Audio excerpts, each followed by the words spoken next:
Скъпи приятели, здравейте! Аз съм Янсен Ван дер Штрудел.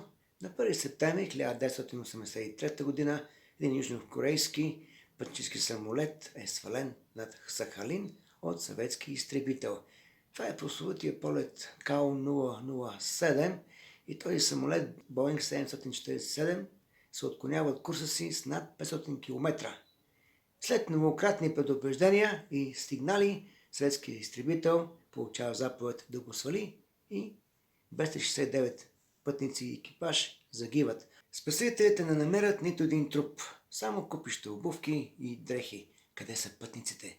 Имало ли е въобще пътници на борда на южнокорейския самолет? Провокация ли е било или нещастен инцидент? Но това е тема за някакъв друг штрудел. Не случайно направих връзка с южнокорейския самолет, свален от изтребител, защото днес ще си говорим за един друг пътнически самолет, свален от един друг изтребител. На 27 юли 1955 г. двойка български изтребители МиГ-15 свалят израелски пътнически самолет Constellation на авиакомпанията Ел Ал. Трагедията се случва северно от Петрич. Още на други ден в Гърция пристига група израелски следователи, но те не са допуснати на българска територия. Чак след 3 дни, само на 3 от тях се издава еднодневна виза. Те посещават място на катастрофата, но там всичко е разчистено. Няма просто какво да се разследва. Великобритания, Съединените американски щати и Израел дават България под съд в Хага и след дълги разправи и отричания и лъжи, нашето правителство изплаща компенсация от $8292 за всеки загинал. Един пътник е много загадъчен и не се разкрива неговата самоличност, дори националност. После се разбира, че това е агент на Мосад. Авиакомпанията Ел Ал извършва своя редовен полет 402 от Лондон през Париж, Виена и Истанбул за Тел Авив.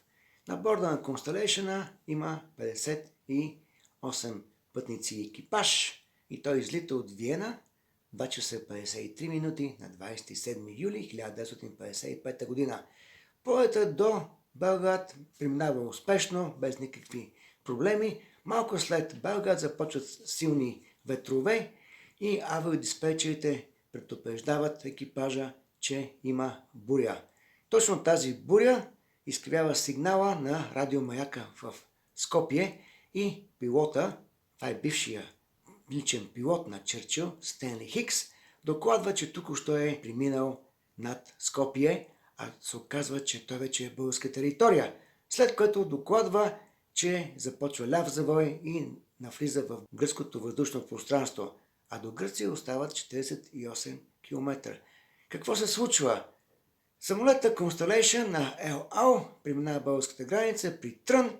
Веднага е забелязано от наблюдателните постове, дига се тревога, сигнал се предава до София и от летището в Доброславци излита двойка МиГ-15. Изтребителите бързо настигат самолета и според версията на пилотите, те влизат в преговори с него и му казват да ги следва, но това не е вярно, тъй като нито югославските, нито гръцките авиодиспетчери имат някакъв запис на тези преговори, а и българската страна не предоставя записа на следствието. Такъв просто няма. След като пускат няколко откоса с трасиращи снаряди, по заповед на заместник командващия на ПВО генерал Георгиев, двата изтребителя свалят израелския пътнически самолет на някакви си 20 километра от гръцката граница. Гонени от дива шпиономания и простотия, нашите тапанари и военни веднага излагат тезата, че този самолет е шпионирал. Какво може да се шпионира между Трън и Петрич? Там няма никакви военни, политически, икономически или промишлени обекти. Няма нищо. Самолетът е свален с орадейни изстрели, дадени от разстояние по-малко от 2 км. Ясно се вижда всичко. И въпреки това, нашите изтребители стрелят по граждански самолет. А можело да не се стреля. Има нещо подобно на 20 април 1978 година, когато един южнокорейски самолет, Боинг 737, изпълняващ полет от Париж до Сеул през Гренландия, внезапно завива на югоизток и навлиза в съветското въздушно пространство. Веднага е вдигнат един Су-15, пилота съобщава, че това е граждански самолет, а южнокорееца завива рязко към финландската граница.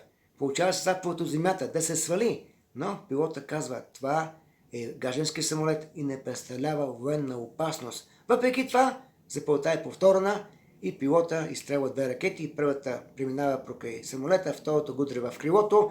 Някак си се добира до първото летище южнокорееца, някои души са загинали. Но поне този пилот казва, че това не е военен самолет и не представлява военна опасност. Оцелялата поща се доставя в Тел Авив и на всяко писмо се удря печат. Това е писмо от сваления от българите самолет на Ел Ал. Днес тези пощенски пликове са голяма филателна рядкост. Но това не е край на историята. Има още една българска следа. И това е Иван Минетов от отровното трио, познати като Иван Минеков. Уж скулптор, аз съм гледал творбите гола вода горкия, но света го признава. Нека да е скулптор. Той прави мемориална скулптура по повод свалянето на израелския самолет. Скъпи приятели, а вие какво мислите по въпроса? Какво е вашето мнение? Одобрявате ли или осъждате решението на нашите изтребители да свалят пътнически самолет? Каква е според вас причината на самолета на Ел Ал да навлезе в българското въздушно пространство? Трябва ли просто да излезе, поживо по здраво да си ходи и така нататък, така нататък. Искам да чуя и вашето мнение. Благодаря за вниманието.